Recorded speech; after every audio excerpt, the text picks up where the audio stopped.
Hey guys, welcome back to the Social Distance Podcast. It's been a week or so since we did our last episode or our first episode. Not a hell of a lot's changed over here in Spain. We're still locked down, still got the same restrictions. Gaining a little bit more traction with my cooking shows, looking like a dickhead for a couple of minutes every night. But other than that, not a lot's changed. And same with you, GB, up there on the hill. Yeah, mate. More or less status quo. A few more fights with Keirin. Home cooking's running thin. I'm basically running out of ideas, but I think I'm starting to break through. I went through a real shit patch about 4 days ago where I was completely over it, and now it's kind of like jet lag. I've pushed through, and now I'm just getting dangerously happy. So, yeah, mate, living the lockdown dream. Can't wait. That small man syndrome coming out in you, eh? Yeah. Well, let's catch up with today's guest then. Today we're going to be chatting with Simon Van Velthooven, or Rhino. Longtime friend of mine, and he's got a great story of winning an Olympic bronze medal in cycling in the Keirin, and then moving on into sailing and winning the America's Cup. He also hosted a party for the nation in there somewhere as well, and he's an absolute funny bastard. So here we go. Welcome to the Social Distance Podcast with Simon Van Velthooven. Yep, yeah, recording started. All right, mate. Here we are. This is our podcast. They don't want to be locked into a house or an apartment or some space. Got to follow the social distancing rule. More social distancing keeps more people healthy. It's like, oh, you guys good at talking shit. Why don't you just do a podcast? As soon as you try to do a podcast, we sound like a bunch of muppets. Rhino, welcome, mate. Move your camera over there. He is. Sorry. Hey, mate. How you doing? Look, finally got a hold of you after a few scheduling misunderstandings. Not easy trying to get three people together when we're all in different time zones. But you're here finally. How you doing? How's the bubble back there in New Zealand?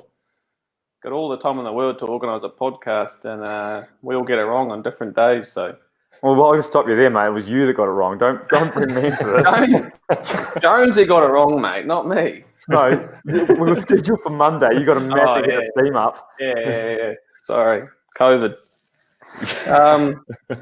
We're good in the bubble here. Not much has changed really. Just training at home, to be honest, and not having to get on the tools every day, which is a nice bonus. But pretty keen to get back to work now. Where's your bubble? Fans. Yeah, where's your bubble? You in Auckland? Yeah, full blown Jaffa now. So wear white pants and no socks and big ass sunglasses. So Birkenstocks. Bergs are good, mate. I rate the Bergs, but I can't believe you don't have AirPods in. I'm surprised to see cables on those earphones. yeah, well, this is almost old school now, eh? Oh, it's not very Auckland. All right, mate. Look, I want to ask you, first things first, how you got your nickname Rhino? I mean, I know how you got it, but I've heard you tell many different stories. I want to see how much of a bullshit you really are. Well, I didn't. I knew you were going to ask because obviously you just said that you're the one that reckon you gave it to me. But I don't know when it was, really. I mean, you could probably tell me when it was or what year, but I mean, I know we were in Invercargill. And we'll give the provinces a shout out because great place it is. It's probably where we all started track cycling to the max. But I don't know. I just remember living in the house with you, obviously, and I must have been going to the toilet or going to cook something, and this little pin-headed Mexican woman was just yelling at me from her room.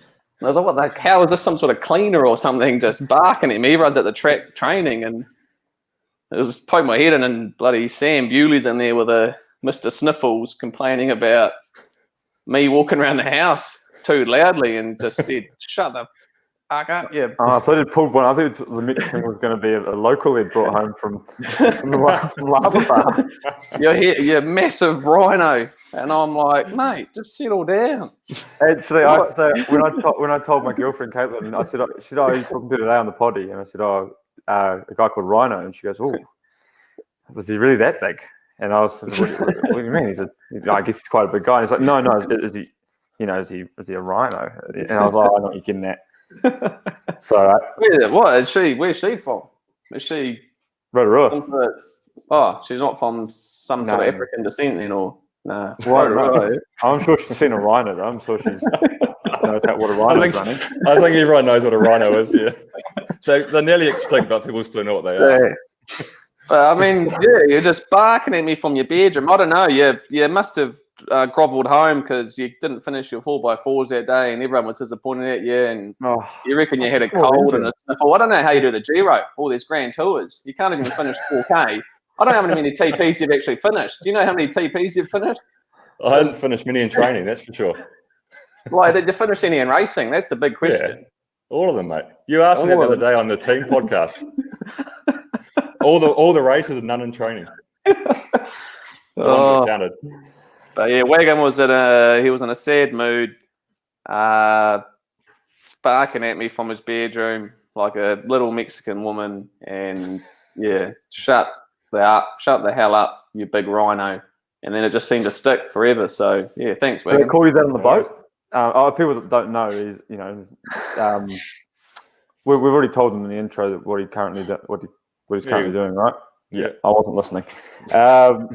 On the boat, do the sailing boys call you Rhino, or is it just a cycling thing? Yeah, I mean, it's first thought to them, but they like to mix it up. Bit of hippo, bit of pumba, bit of warthog. Oh, they sort of go around all the various sort of African water holes. Through the all safari animals. Yeah, elephant's got few too many syllables, so it's hard to say when you're puffing. But yeah, hippos a go-to. I could see you make a noise running from one side of the boat when you're doing like wrecking havoc. I was lost on my feet. That'd be why it tipped over in Bermuda that year, because you're running from one side to the other. Coming in hot to the boat. Too much ballast, do you reckon?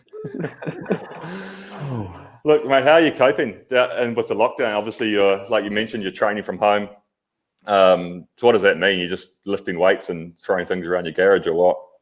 Yeah, we've got the home gym set up here. We're lucky enough to have all have our own arm grinder in the garage. So we've all been tasked with some pretty big hours. I think I did 22 hours on the grinder the arm grinder last week. So we just need to clarify that for people. Arm grinding, tuning handles with my arms. Not on grinder. You weren't just trolling grinder for 22 hours last week. It's not that bad, eh? Okay, all right. So I was going to say that's not social distancing. I mean, each their own. But if you're on grinder for 22 hours, I just feel like there's some social responsibility that needs to be looked at there. All right, 22 hours. No, but you guys are pro riders, yeah. You earn it for a living. How many hours do you guys spend on the turbo? Mate, don't ask that. You're going to make us look like absolute dickheads. Where is Andorra for everyone out there? Like, is that some sort of mystical place, or? Yeah, it is. It's a small mountain village that's essentially. I must say, your place looks way nicer than Wagon's. You don't like the tui bird behind me. You got a view and everything. What's your view like, Wagon? Jump must be paying way more. Is anyone else rocking a tui bird? Yeah, I got a tui. That's a kiddo. Oh, that's a bellbird, eh? Yeah, nice. Are you running a kiddo behind you or not? Me, I don't know. Or is that not Auckland? You don't run kiddos in Auckland? Just white. Everything's white. Everything's white and modern. Andorra's up in the mountains, mate. It's between France and Spain, but it's an interesting place. Like, I love Andorra, but there's one. It's one of the coolest places in the world if you go just off the main road. But if you go to like a certain city, I'd say it's one of the unique things about Andorra is it possesses the worst city in Europe. Well, it's not a city, but Pasta La Casa. It's just an airport basically, without an airport. It's just people come and buy ciggies. Is it a ski village or? Yeah, it's a ski village, but it's a tax-free shopping. So all the durries are like, you can buy a pack of Camels for €2. Nice. So you get the Frenchies, they line up, they come in, they buy like 5 bottles of piss. Well, you got a black market while this is going on, don't you? Well, I almost feel like I need to take up smoking just to make the most of this. I feel like I'm getting ripped off because I don't smoke. Come here from off season. Right over. So you guys are full of shit. Let's talk about something serious for a second. Okay. I want to talk about this bronze medal you won. You actually won it. You shared that bronze medal with someone. Well, you both got one. You got one each. You didn't have to share it. But you were actually So Rhino was third in the Keirin in the Olympic Games in 2012 in London. He was sort of one of the best in the world at it for a couple of years there. Won a couple of world medals and World Cups, and then he finished off his sort of track cycling career with the bronze medal there in London. What do you mean finished? I rode for 4 years after that. Finish. You You were finished. the last time you were any good. I was up. Yeah, the last time you were any good. Slowly down. You So finished 2012 was up here, but yeah, sorry. Carry on. So yeah, you were tied with Ten Mulder from Holland there, and I'm pretty sure he's a good mate of yours, or he was back then. And how do you feel about actually sharing that medal? Obviously, it was probably a pretty nervous wait while the judges looked at the photo and tried to come up with a decision, and in the end, they couldn't separate you guys. Yeah, well, I lived with Tern for a long time, and yeah, Max Levy, who got second, and Chris Hoy, who got first, were all quite tight from the World Cup scene and racing in Japan and the professional Keirin circuit. So it was nice to share the podium with them. But yeah, he was a bastard though, coming up the inside on the blue.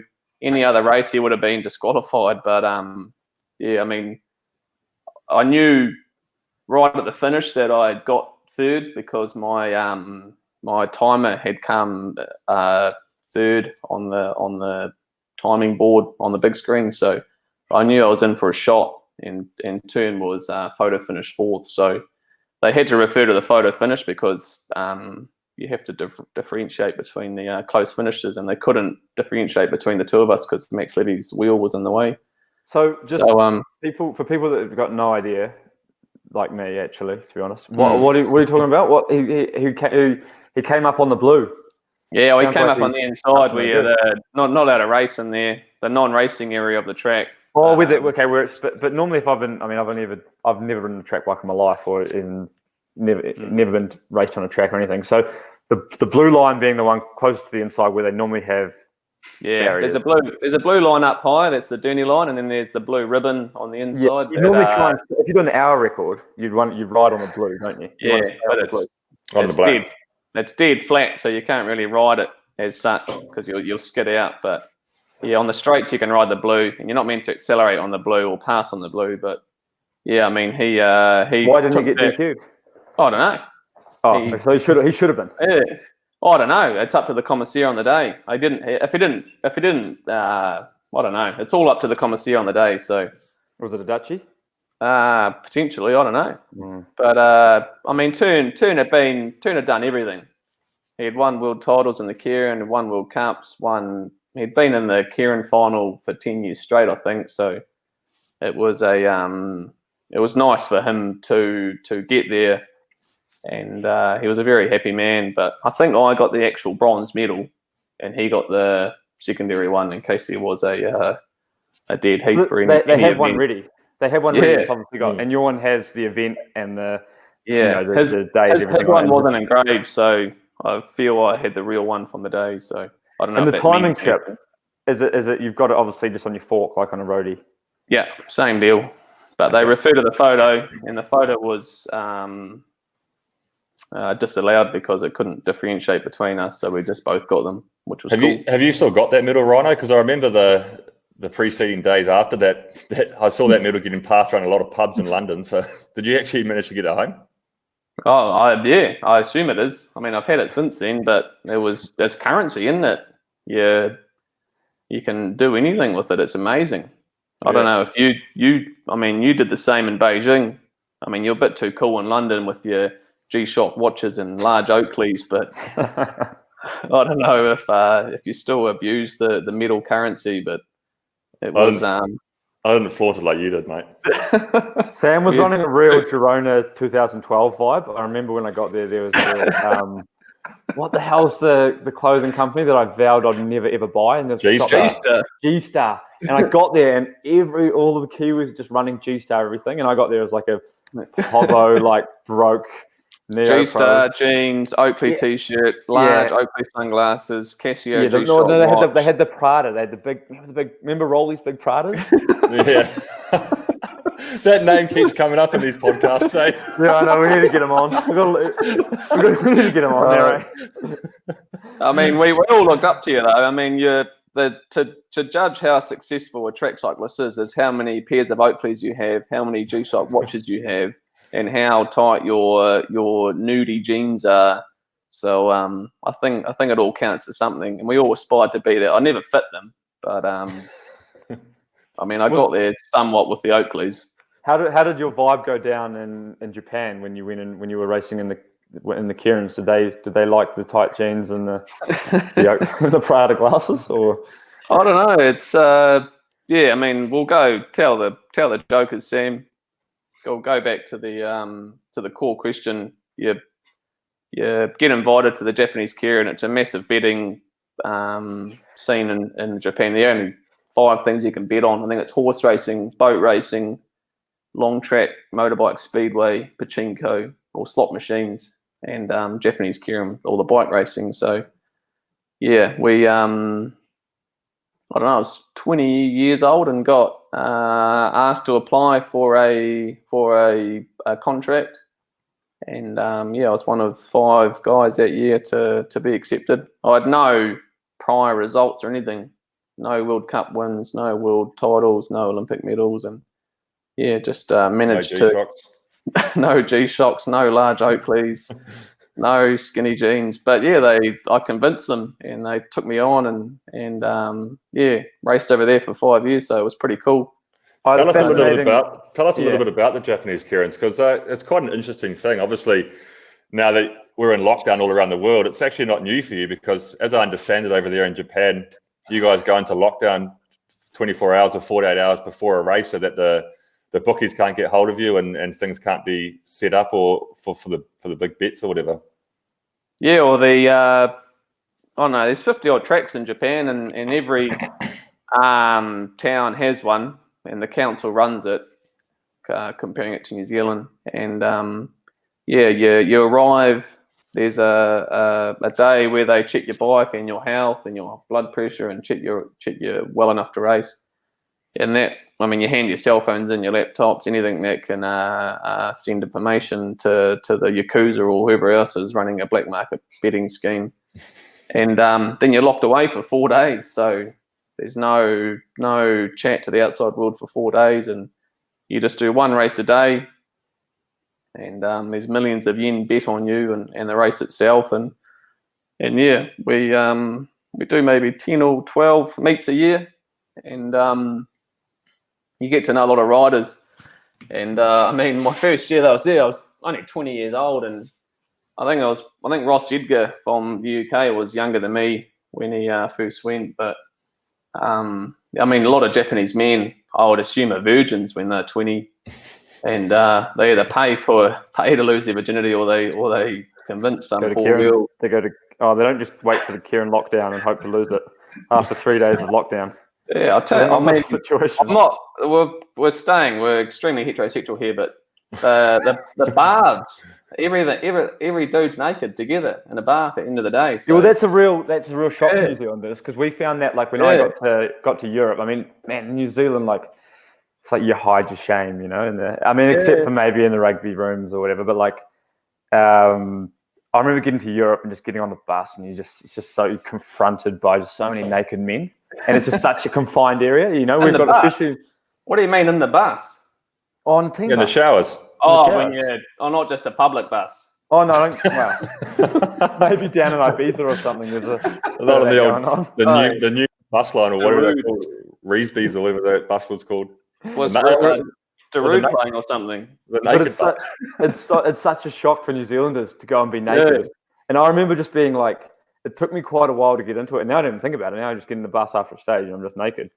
Yeah. And everyone's naked and whatever. It's how, you know, it's not a thing. I mean, every evening after racing, there'll be 125 dudes walking around for 4 days straight, times 10. That's a lot of dicks. So it's Was it great for the being a Rhino in Japan? How are you stacking up? Yeah. Well, that's what I'm getting at, because when I was 20, first went there, every Japanese man, I assume, is a virgin when they're 20. Why are you assuming every Japanese man? I don't know. I'm getting there. The first question they asked me is that because you were? Is this? Are you married? And I was like, no. And then they were like, do you have a mistress? How many mistresses do you have? And I said, no. And then they asked, do you have a girlfriend? And I was like, no. And then they asked me if I was a cherry boy. And then they didn't let me finish. And then from then on, I was just known as Cherry Boy in Japan. And I was Mr. Cherry Boy for Does that mean 5 years. For 5 years over there, I was Mr. Cherry Boy. So did you get the bottom of what it means? No, they just thought I was a virgin because I didn't have a wife or a mistress. So, and they assumed you hadn't just been running amok down in the Chicago. but you weren't always naked in the Keirin. So I see that you guys, it's quite an illustrious scene there, and I think, I don't know if the cash is good in the international circuit as it is with the specific Japanese Keirin races. But I've always seen photos of you guys tripping around in these bullet trains and black tie suits, and there's a bit of a look to the whole Keirin circuit, isn't there? So you're just referring to one photo that I sent you in 2010. It might have been from your wedding. Maybe I got confused. There's you have to travel to racing in suits, so you have to take a suit with you to Japan, and you have to arrive in a suit with a tie on. So wow, it's a bit. Is it quite big money in general? Yeah, I mean, we, unlike you guys, we get a contract, but there's no pay, so we all can't go and live large in Europe knowing that the team's going to pay, but we pay. We race for slips, so you arrive, you got no money, and you buy a bike, you buy a helmet, you pay for your train ticket, and then you go to your first race, and your fingers crossed, hope for the best, you break even and get to the next race. So what pays? What do you have to get what when you started getting into the money? I mean, first place over 4 days, you probably make 15K. So far out. Yen. It's about $6, Kiwi. Or you make a million yen in a 4-day meet after tax, cash in hand in your back pocket, and they pay cash in a brown paper bag too. So it's the real deal. It's quite cool in that regard. Yeah. You get cash in a brown paper bag wrapped in a special cash note. If you make more than 1 million yen, you get one of those special laps around your cash. So, wow. But yeah, it's cool in that regard. You arrive with nothing, you race for slips, and then and you earn your way up the ladder. So, but we don't get to race for any of the big races where they can make 100 million yen. I caught up with Sam Webster about a month ago, and he's obviously doing this. Really recently done the same thing as what you were doing, but he was saying that the Japanese guys, they get big cash, and they're sort of some of the biggest stars of Japan in the sporting world of Japan over there. Yeah, well, that's obviously one of the only betting sports you can bet on, so they're a massive minority, and the rock stars, they drive around their Maybachs and their SLR Mercedes and whatever else. They can purchase heaps of G-Shocks, heaps of G-Shocks, and their Oakleys are down to here. Like it's just all this Oakley. They're just running they're running that Giro visor.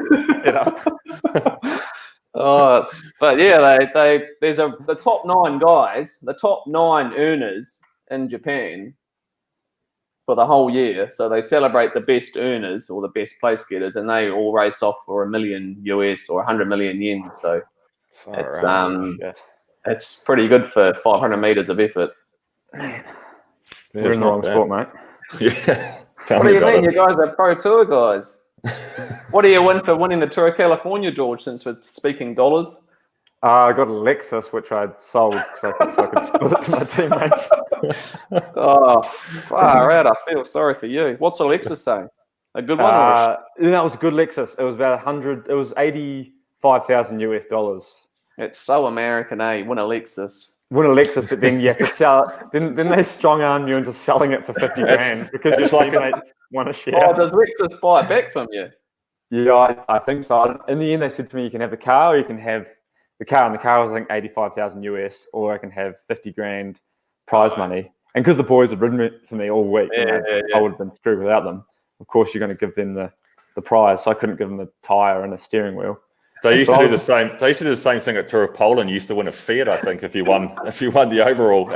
But I'm pretty sure no one ever took the car. It was almost not an option. It was like it's a bit of a backhand gift, though. Yeah, it's a sponsor's promotion. But what about the mementos? You need those mementos in your life. What mementos do you have? I've got a teddy bear. When Peter Weaning won the Tour of Poland, he was like, "No, I'm taking the car." They're like, no, this is a no, question. take the cash. And he's like, "No, I'm taking the car." And I'm pretty sure he took the Fiat back to Holland with him. And this is a great question, George.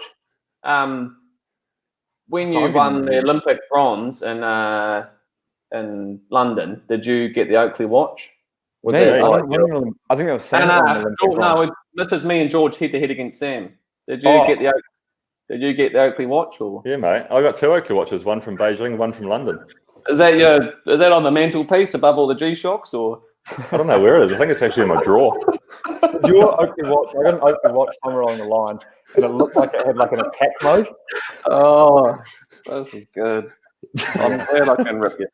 There's so much. Massive iPhone, massive Oakleys, massive G-Shock. Look at the state of his headphones. That's his watch. I know. No, I was running he's trying to hide his little pinhead. He can't. He doesn't want to take your hat off, mate. All right, let's get back on track. We need to find that group here. There's some questions on here. Let's talk about this party. Yeah, party. Let's talk about party. So when you won your medal in London there, I think you sort of rolled off the tongue a little bit that on Channel 1 News live that you're going to have a house party and everyone was welcome. And then all of a sudden that gained a fair bit of traction. And at one point it looked like there was going to be 100,000 people at your parents' place for this party, and then you had to rein the invites in a little bit. Yeah, well, back when Facebook was the real deal, I said with Mum and Dad as well. They came to London and hung out, and we were on the news, and I just said I might as well pay back to the country and have a barbecue. You know, that's what people do when they do something out of the ordinary. So. How steamed were you when you offered up your parents' house for a party for the nation? Well, relatively speaking, it's middle of nowhere, so it was a safe bet that most people that committed to coming wouldn't come, but the loyal ones came. But yeah, Mum and Dad were keen as they were loving the idea, and I mean, Dad doubled it as his work do, and it was also their family Christmas as well. And we've got a pretty big family, so they all turned up. And yeah, you had it sponsored, didn't you? It wasn't Moa Bear like a sponsor of the party or something? I mean, it was a long time after the Olympics. It wasn't until Christmas that year. So I think it was December the 23rd or right before Christmas. And I'd arrived the day before from Japan. I'd been racing post Olympics over there. And I remember arriving and going straight to New World and Fielding and buying like 400 like bread buns or something, because do that now, you get publicly shamed for hoarding. All of these people had committed on Facebook to come into this barbecue, and how many people were there? It must have been about 500 people there. Yeah, I mean for sure. It was a whole weekend. You make it a whole weekend, so it was easily 500 over the Saturday, Sunday, or Friday, Saturday, Sunday. But yeah, the whole weekend, I had some stats here. I mean, we finished a pallet of beer, which is around 1,500 bottles. So it was, and everyone bought their own as well, and there was a heap of wine there. But yeah, I mean, there was a marquee and a bit of a DJ and free piss. I heard that last week's guest Shane Archibald, the Flying Mullet, showed some real commitment and rode his bike from Timaru. Yeah, I mean, he gave himself 3 days, I think, and rode from Timaru to Fielding. It was 800 k's, so it was a pretty big effort. I mean, every time he does well in a big race, I would say, well, thank God you rode from Timaru to Fielding, because all those miles are paying off at last. But there were people driving up from Invercargill and Christchurch and Wellington, and they were seeing him on the road. They were videoing him and sending it to me, saying we've seen Nobby riding on State Highway 1 to Fielding. With his mullet. Bottles of red wine in his pocket. Yeah, he had this massive jerry on the back, whatever you call it, those things that you put over the back wheel, and had all his clothes and mullet flying.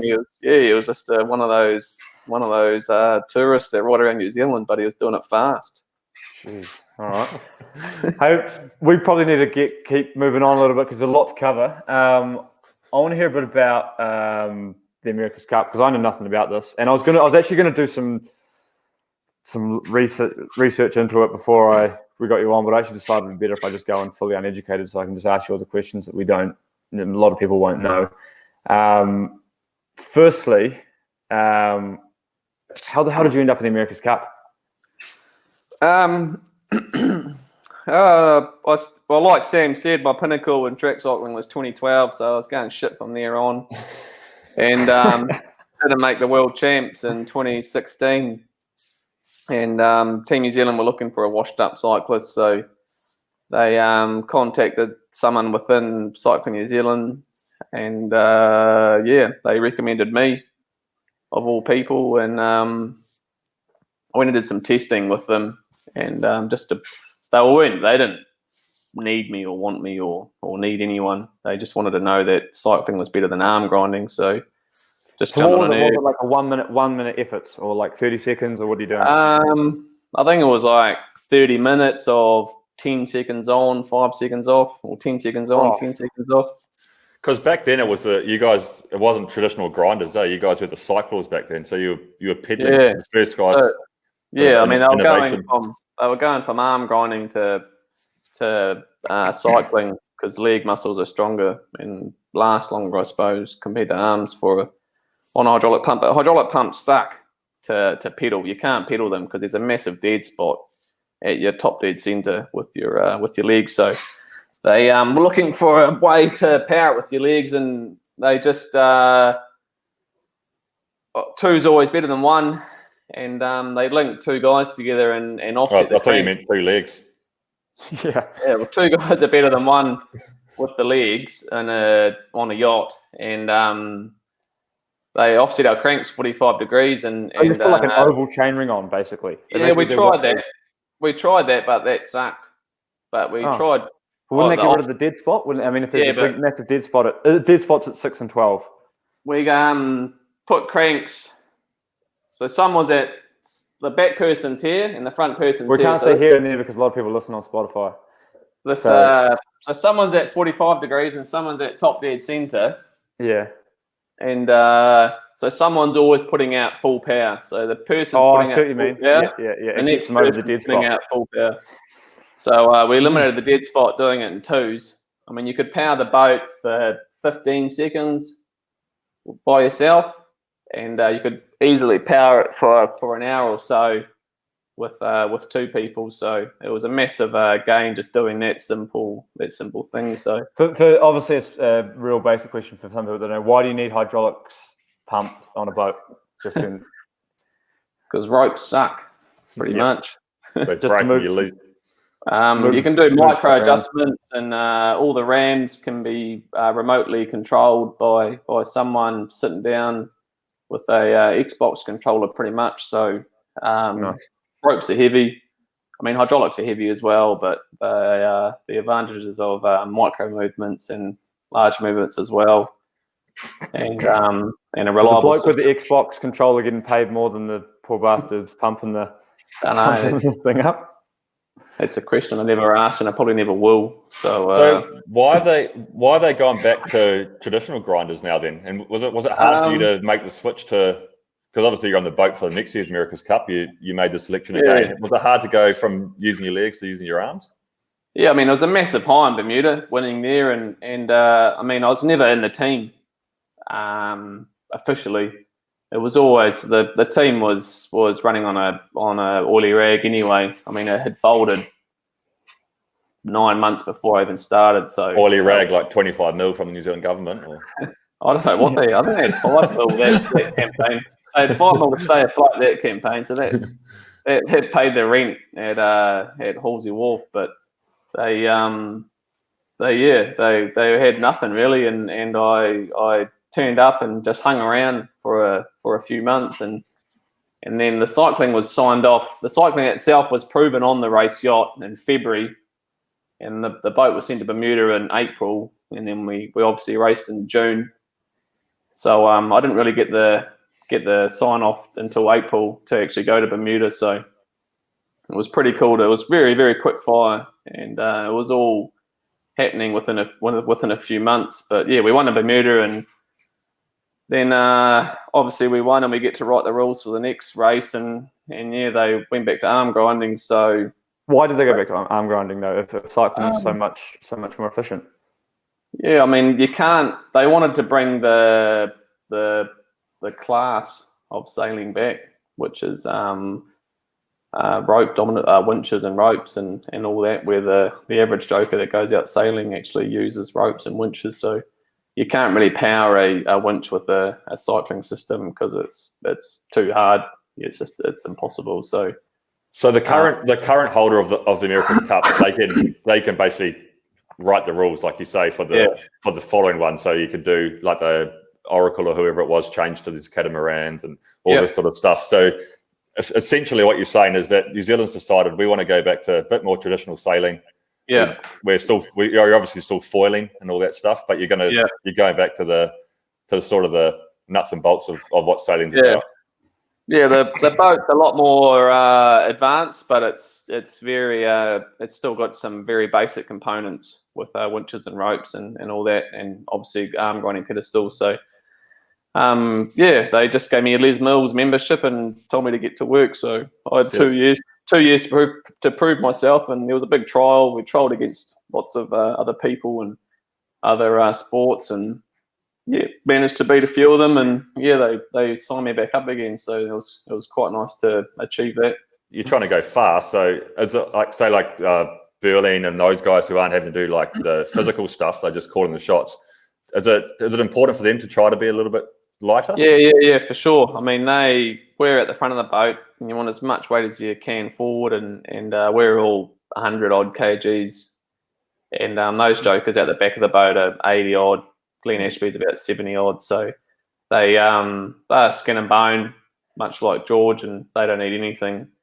And we tuck into 10 eggs a day or whatever just to hold weight. So it's a bit different to, I suppose, what you guys have, and the fact we work all day doing jobs around the yard. So it's pretty important to I don't know, hold weight, because the righting moment on the boat's so important. And so now, like, obviously the preparations, well, it hasn't really stalled, but you're not on the boat at the moment with the lockdown and stuff. But we're more or less like 1 year out now, aren't we? So what sort of goes into the preparation now? Are you guys trying different combinations of grinders and different people on the boat and seeing what combinations work better, or is that stuff all pretty simple? Yeah, I mean, you've got 120 odd employees in Team New Zealand, and ultimately the designers are the most important, and then the boat builders are as important, because I've got to actually make the boat that we sail, and then you got the yachting team, which is about 15 guys out of the 125, so it's a very small minority. But yeah, I mean, we've got these two spears that we rotate through, and it's just 2 spear grinders. There's no one else spear on the aftergut or yachting side. So it's pretty tiresome when you do 10-hour days and you've only got 2 guys to swap out with. So it's I mean, it's a lot of fun out there, obviously sailing, but very taxing at the same time. But yeah, you're just doing it for the common goal. Because I guess once you get to the cup and you're in the final there, it's first to 7, isn't it? Or something like that. So you need guys lapping off pretty much. Yeah, because you can't do every race, you just blow out. Yeah, or it's meant to be an hour, 40 minutes, 30 minutes of racing and a bit of pre-start and a bit of entry. So yeah, you'll be pretty. It's just like doing a 40k time trial. We reached out to the fans to fire some questions at us. I saw Matt Archibald commented on the Facebook page saying, "Oh, let's get some questions to the Rhino." So I thought that's a good idea. So I reached out on our social media platforms that have hundreds of thousands of followers, and we got a bit of an outpouring from the fans. So we've got one question to ask you from the fans. Is this why you were raising me up for not retweeting it? So this question comes from, I can't remember who sent it in actually. Did Matt not even ask one? No, he just asked from @GeorgeBennett on Twitter. Matt's question was, how do we ask a question? And he didn't even ask any. So we've only got one question.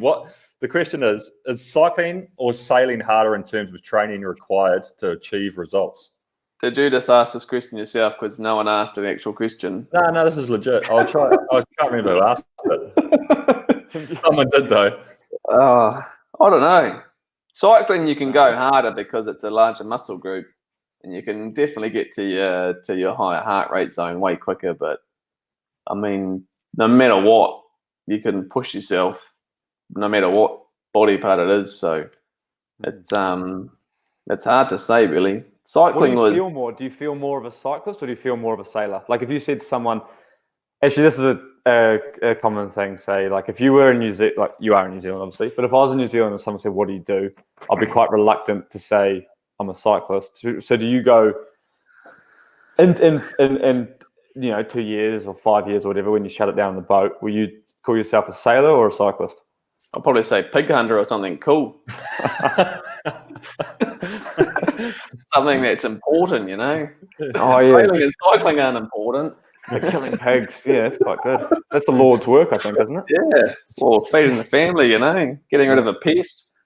Yeah. But yeah, I mean, it depends how long this side of the career takes me, I suppose. I mean, Rob Waddell was a rower for however long, and then he was a yachty for 12 years. So it was I think he was a yachty longer than he was a rower professionally. But yeah, Well, I don't know. a lot of you guys on that boat have crossed over from other sports, especially you grinders. Yeah, we got one guy from the SAS, one guy from rowing, one guy from 49 sailing, 2 other guys from fin sailing. Yeah, there's a lot of different sports, and they all just pick because they know how to fall on the sword. So it was that's pretty much the prerequisite where you're from nationally, and if you can fall on the sword or not. So you don't have to be you don't have to be a superhuman. It's going to be beaten into you anyway. But yeah, you just got to be an experienced hard trainer like you, Sam. Exactly. Let's not go into Sam's experienced hard training over the last 4 weeks. Oh, I've done plenty. Have you what you got to? I want to see. I see all these pro tour guys with their Swift setups. What's your Swift setup like, Sam? It's Zwift with a Z. Is it an old cat eye or something?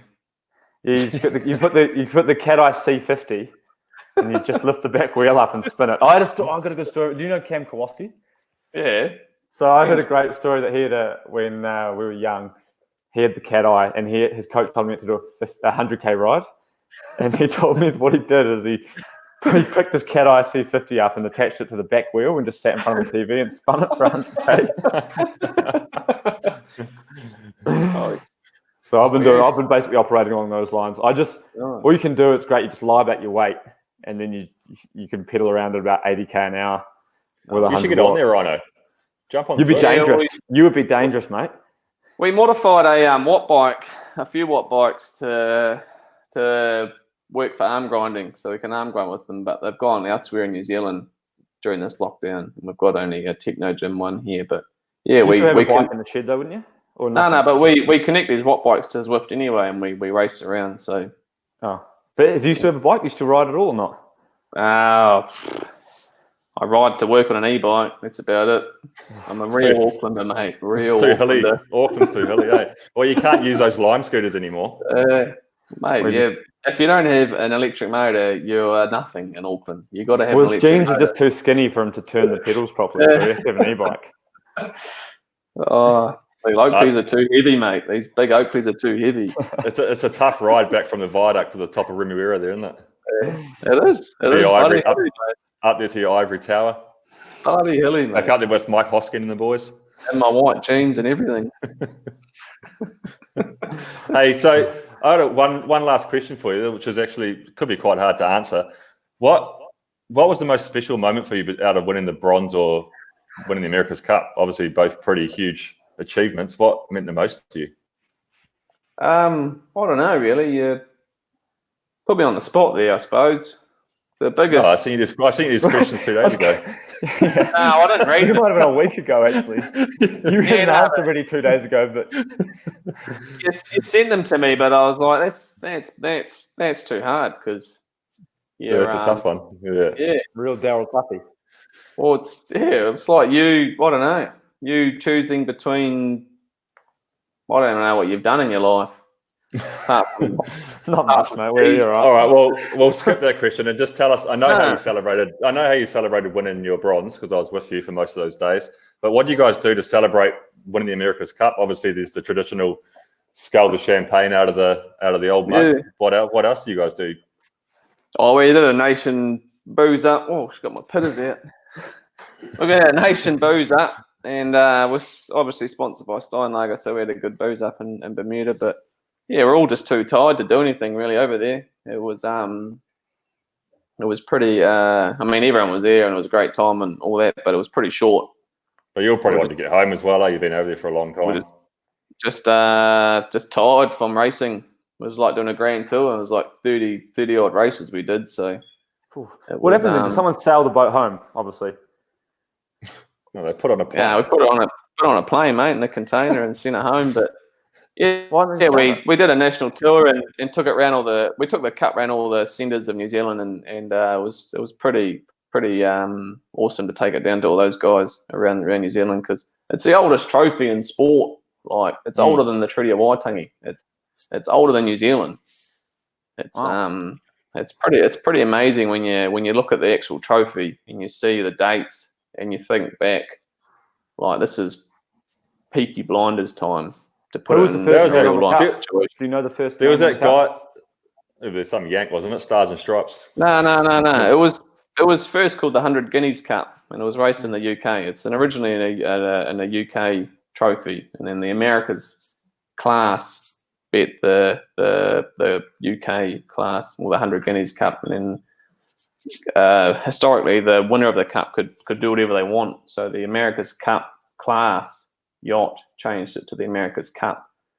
So it became the America's Cup, and then they won it, and they just kept winning it for years and years and years, or however long they won it, 50 years or so, and then just became the America's Cup. So it's not the Americans Cup, it's the America's Class Yacht Cup, which was originally the 100 Guineas Cup in the UK. But going back to the America's Cup versus Olympics, you go on about your biggest moment, but I think my biggest moment was beating Novi in under 17 road nats in Hokitika. I got second, he got third. I'm sure of it. I'm sure Wesley Goff won it. I'm sure Wesley Goff won Oh, it. in Hokitika. Yeah. I remember that. Yeah, Wesley won. I got second and Novi got third. I'm sure of it. I don't know if it was the other way around or not, but I remember looking across and seeing Novi there with his big ass melon. And where's the Olympic situation? It was close, but I was trying to look for the podium to see who was what, but I'm sure I got second. What about when you won the national scratch race title? Did you win that or? No, I got second a few times. Yeah. I think I remember racing you and you were trying to wind me out the back. Yeah. Because you were worried blowing about up. I was worried about you for the sprint.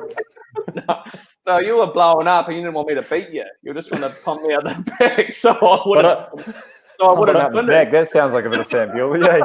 I beat you in the kilo that year though. Yeah, I think we all did. Yeah, I think all the enduros. No. I possibly, I don't know, but yeah, there was Sam Bewley.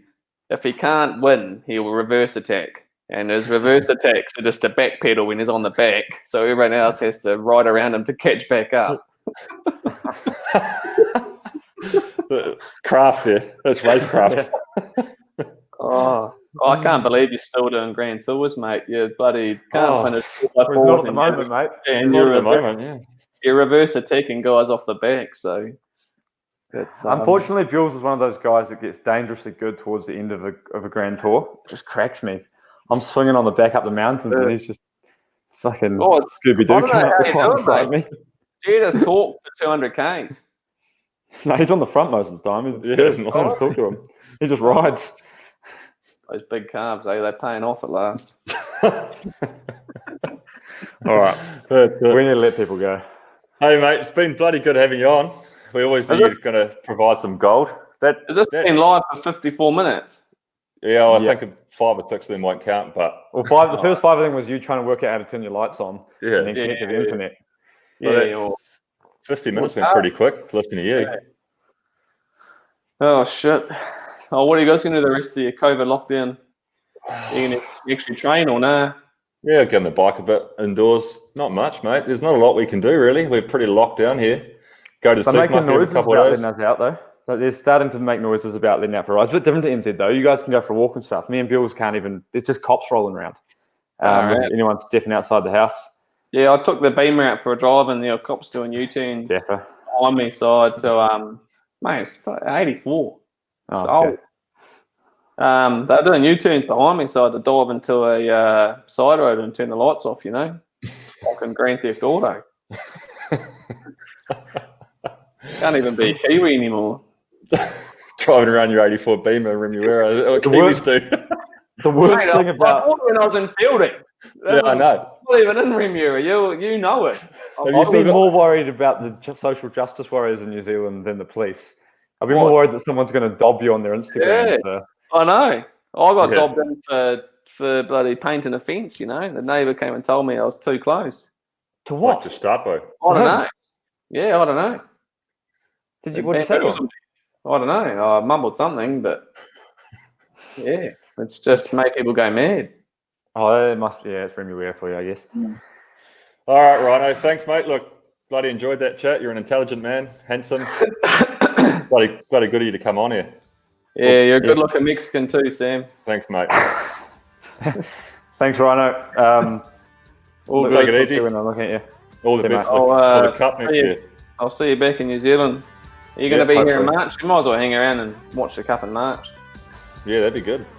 Well, I'm sure the whole country behind you. They always are pretty big big there. So I thought you were behind me, and then you're like, yeah. Come to your wedding, and then nah. I had to go race. I had to race. Really? What race was it? What's more important, mate? Mr. Cadell fucking Evans road race or... I would have loved to have been there, Rhino. Cadell Evans road race is a shocker for weddings, eh? Everyone I know gets married. Like annually, there's a wedding on that weekend. Yeah. Well, exactly. Middle of summer, I suppose. And he chose his team over there. Right. On that note, see you later. See you later, mate.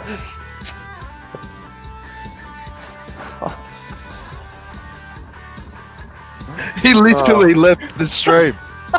He literally mic dropped you. That's the first time in episode 2 someone's mic dropped you.